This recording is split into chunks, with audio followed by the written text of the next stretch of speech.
Are you buying your first home? That's an exciting thing and also can be super overwhelming. So I want to talk you through some of the common mistakes that I see buyers make so that you can avoid them on your home buying journey. 1, the first mistake that a lot of buyers make is skipping the pre-approval process. This is super important, and it's important to recognize the difference between working with an online lender and working with someone local. We always recommend that you work with a local lender. Many of them do have national operations, but you want an actual person in your area who you can connect with and turn in your documentation and get a full pre-approval in place.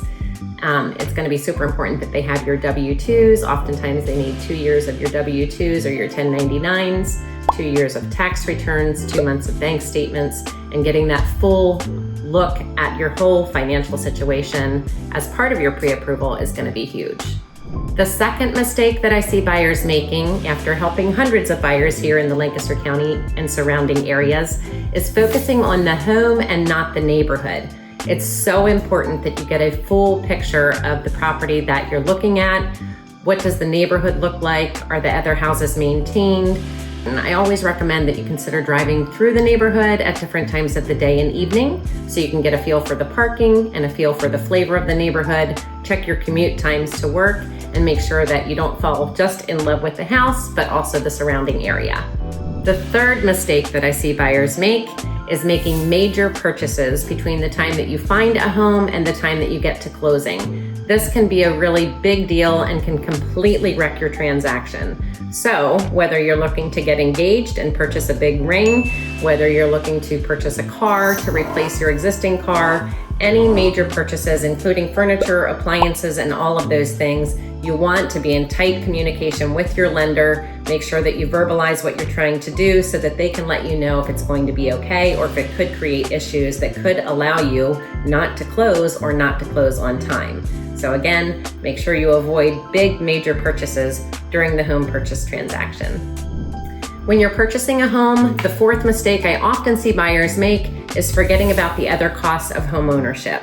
In addition to your monthly mortgage payment, which often includes your taxes and insurance, you're going to need to factor in costs for your utilities, and I highly recommend that you budget 1 to 2% of your home's purchase price annually for the upkeep of your home.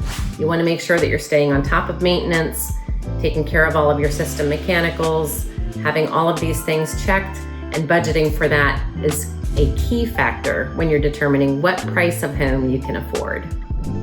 The fifth mistake that I see buyers often make is skipping the home inspection. Even on new homes, it's a good idea to have a home inspector involved. Now, when you're in a tight seller's market with limited inventory and sellers often have multiple offers to choose from, it can be really tough to get your offer accepted with home inspections as part of the terms of the contract.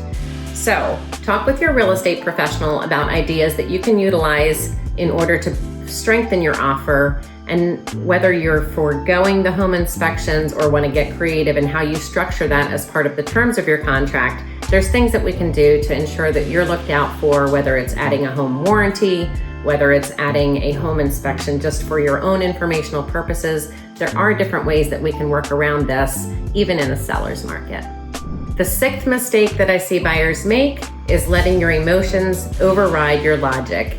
I always suggest that buyers not move themselves mentally into a home until you know you've got an accepted contract. Don't start planning your furniture placement. I know it's tough. You want to envision yourself there, but especially when you've got a competing offer situation, it can be completely devastating to not have your offer accepted. So again, we want to work with you to help you look at all of the factors and recognize that your home is your home and there's a lot of emotion tied to that. But you also need to factor in that it is an investment, and in fact, for most people, one of the largest investments you will make. And the last mistake, number 7, that I often see buyers make is not working with a real estate professional who's seasoned or knows their business and has a great relationship with their local peers. It's very, very important that you get complete step-by-step guidance throughout the process. There's a myriad of steps, and our job as the real estate professional is to take all of that weight off of you, guide you through each step of the process along the way, and make sure that you have all of your questions answered so that you can move forward with surety and confidence, knowing that you made the right decision and that you're excited and able to move forward and get closure, get to settlement, and get you and your family or loved ones moving. I would love to know what other questions you have if you're considering buying your first home. We're happy to address them. If you found any of this information helpful, feel free to like this video, share it with friends, or subscribe to the channel. We will be updating frequently our content on the channel to give guidance to sellers and buyers, specifically to the Lancaster County and surrounding areas here in southeastern and south central Pennsylvania. I'm Jennifer King with RE/MAX. My contact information is below, and I'd love to help you on your home buying journey. Or if you're considering selling and buying, I'd love to help you with that as well. I've been in real estate here since 2000, and I'd love to help you on your journey. Don't forget to post your questions below. I'd love to answer them in an upcoming video. Have a great day.